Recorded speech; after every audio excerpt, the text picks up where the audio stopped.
pusieron de viaje a Perú con Toroleo y Mafalda. Como para ir de España a Perú teníamos que cruzar el Océano Atlántico, hemos decidido viajar en avión. Porque es más rápido.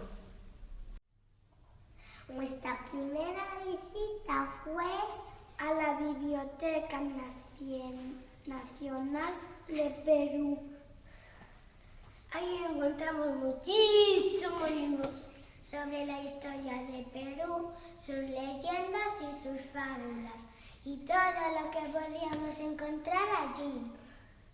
Encontramos libros sobre los incas y de la leyenda de Machu Picchu y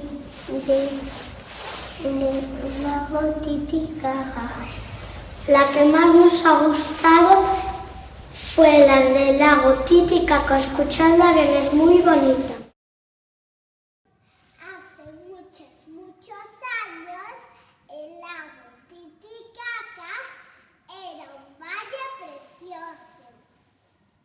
Todos los habitantes que vivían ahí muy felices. No había envidia ni peleas, solo felicidad. Y los dioses de las montañas cuidaban de ellos, pero solo le prohibieron una cosa: subir a la montaña y coger el fuego sagrado. Pero un día los hombres decidieron subir para coger el fuego sagrado. Y cuando estaban subiendo, los dioses los vieron y soltaron a unos leones y tigres para que se los comieran. Y el sol, al ver eso, se puso muy triste y empezó a llorar.